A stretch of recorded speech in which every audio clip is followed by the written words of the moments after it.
Okay, so there's a lot of things been going around the internet lately about how people are faking ghost pictures, and I thought I'd take the opportunity to show you real quick how they're doing it. You know, you'll see a picture looks like a ghost, and then everybody says, "Wow, great catch!" And the truth is, it's not a great catch; it's fake. So I've already pre-opened the files I'm going to use, and you see we have a creepy-looking background out in the woods, and here's one with kind of a weird-looking girl. So I'm just going to take that and drop it right here on the top, make it the the size I want to see the ghost, and then I'm going to zoom in and see if I can't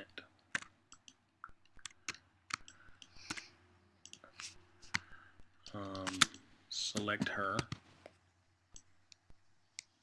with the lasso tool. And it doesn't have to be perfect because we're going to blur it a little anyway to make it look more like a ghost.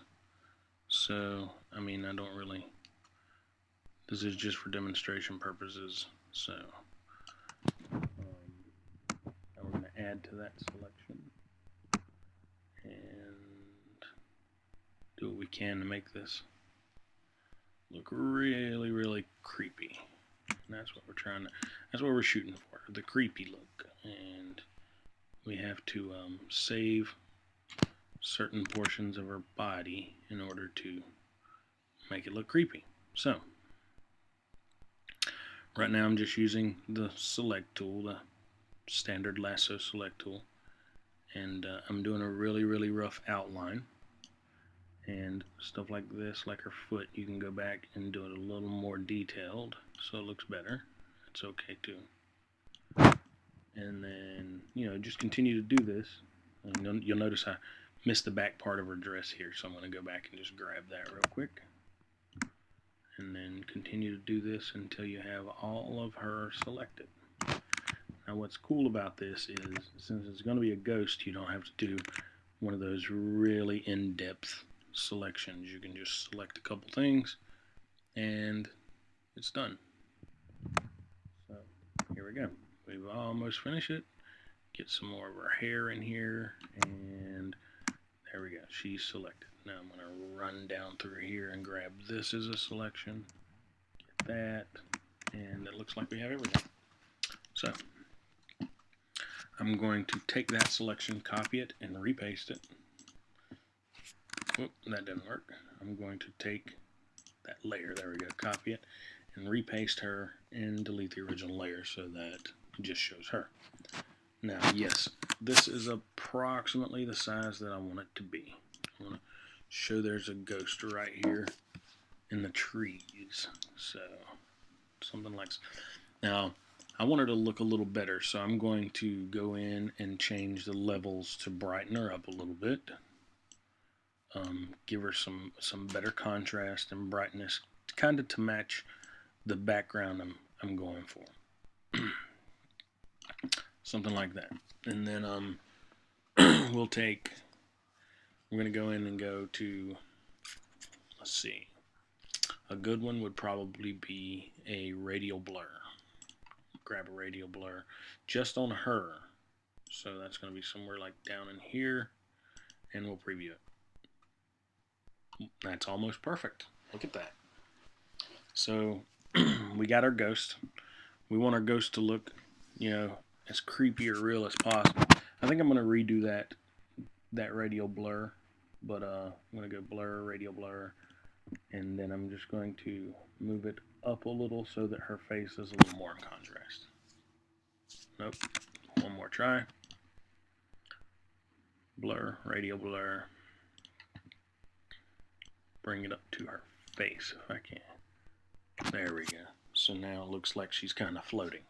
It's really cool use of that feature. And you know, maybe there's grab a little bit more, play with the levels just a little more to give it a look like she is actually in that forest.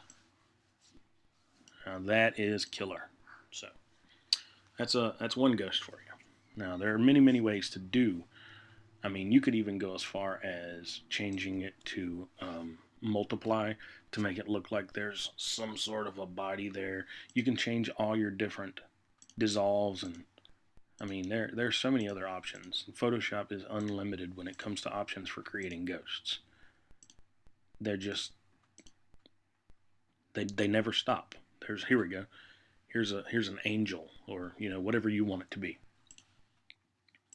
You can go through and look at everything and see what you like the most. But believe it or not, I think the original one looks pretty cool. Maybe even, maybe even the linear dodge right there. I like that a lot. But we're going to stay with original. So that's one of your ghosts. We're going to add another ghost, see how this turns out.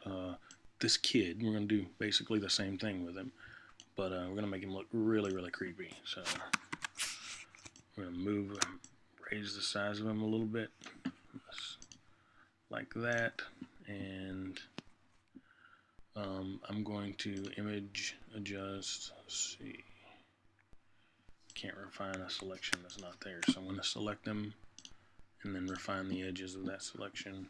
I'm going to put him on a background here, change the radius, smooth out the edges a little bit. I'm going to do an edge shift. That means I'm going to make the edge smaller so it looks more like he blends. There's a little problem with his head. It doesn't really matter though. He's just going to I'm going to select inverse and then delete what's there and then undelete. Unselect, I'm sorry. Don't really care about what's on his head. It's not going to affect what I'm doing at all. I'm going to transform him and flip him around the other way. Like so. Just so we can apply a little creep to him. We're going to do the same thing we did before, which is radial blur. I'm going to go to blur, go down to radial blur, and I'm going to try to peg him somewhere like, just give him that creepy ass look. No, I think I want to do something a little bit more than that. Go to radial blur and change the amount of blur that we have on it, and then go away from him a little. So yeah, there we go. See, there's so many different things you can do to create your own ghost. Now we're going to take, we're going to play with the levels on this a little, just so we can darken them in and change the contrast. We want them to be really creepy looking. So, you could even go as far as desaturating. Go to hue and saturation and lower the saturation so the colors aren't as bright. It's a little dark. You can really play with that and get it looking good. You can put them anywhere you want in there. Then we also have one more example where you can take just a black and white image, put it anywhere you want, and make it like a shadow person. And that's pretty easy to do. You're just gonna blur it like crazy. Do a Gaussian blur on it, and raise that Gaussian blur up really, really high. Alright, and then we're going to also change the opacity, or multiply it so it looks dark. Change the opacity a little, and boom, just like that, you've got another ghost. You can put them anywhere you want, because that's a shadow person. It can be anywhere. What we've created is, you can take this, you can hit one button and duplicate it and put shadow people everywhere. It's not something that's hard to do. Anyone with any Photoshop experience can make hundreds of these things. And it's just that I'm getting tired of seeing all the garbage out there, all the fake stuff.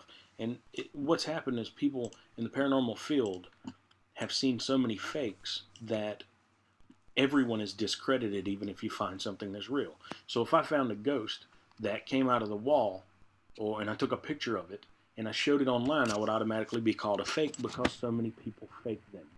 And I just think it's unfair to the rest of us. So there's a couple of simple ways to make a ghost. It's really not a hard thing to do. You can make any kind of ghost you want. You can do it any style or fashion you want. And, all you got to do is have a little knowledge of Photoshop. There's a lot of ghost apps out there that are the same way. Basically, the app is nothing more than the picture of the person, and when you decide, when you take a picture, it just lays that picture right on top of whatever you took. So, you know, before you give someone credit for capturing something, make sure they're legitimate people. I mean, I've been doing graphic design for close to 20 years, and there's no reason for me to fake any evidence. I'm trying to find evidence. That's what it's all about. So, if you like this, thanks for watching. Hope I could help you out. I'm Chuck. Till next time. Thank you.